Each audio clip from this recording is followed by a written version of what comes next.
अस्सलाम वालेकुम। Welcome to Ruby झटपट किचन। अल्लाह बरकत डाले हमारे खानों में। कैसे हैं आप सब? उम्मीद है सब ठीक ही होंगे। आज मैं आपके लिए एक डिफरेंट रेसिपी लेकर आई हूँ। मैं हमेशा डिफरेंट रेसिपी लेकर आती हूँ। क्विक रेसिपी होती है, कम बजट एंड कम टाइम में। पपीते का हलवा। वैसे तो आपने पपीता खाया होगा बट कभी उसका हलवा नहीं खाया। आजकल गर्मियों का मौसम है तो डेंगू हो रही है काफ़ी लोगों को। डॉक्टर सजेशन करते हैं पपीता खाने को। पपीता ले तो आते हैं बट खाने को जी नहीं करता क्योंकि उसका टेस्ट अजीब सा होता है, खाने वाला नहीं होता।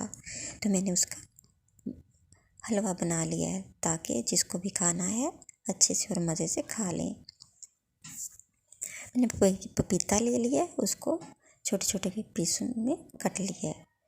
उसके पीस कर लिए थे छोटे छोटे। घी लिया देगची में, उसे तकरीबन 1 मिनट के लिए कड़कड़ा लिया था और उसमें कटे हुए पीस ऐड कर लिए। उन्हें पकाया तकरीबन 5 मिनट के लिए। फिर इसमें शुगर, मिल्क, नारियल एंड किशमिश ऐड कर दी है ताकि हमारा हलवा और भी अच्छा हो, मज़े का बने।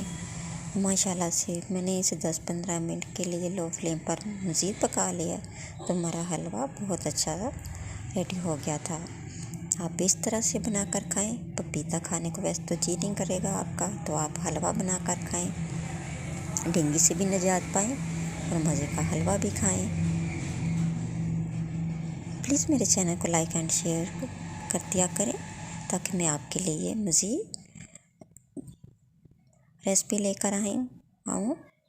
मेरी रेसिपी क्विक होती हैं, डिफरेंट होती हैं और कम बजट में होती हैं ताकि मैं मज़ीद आपके लिए इस तरह की रेसिपी लेकर आऊँ।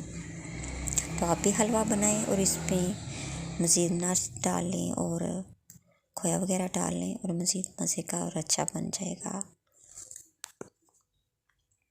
ये देखिए माशाल्लाह से हमारा हलवा कितनी अच्छी तरह से बन गया है।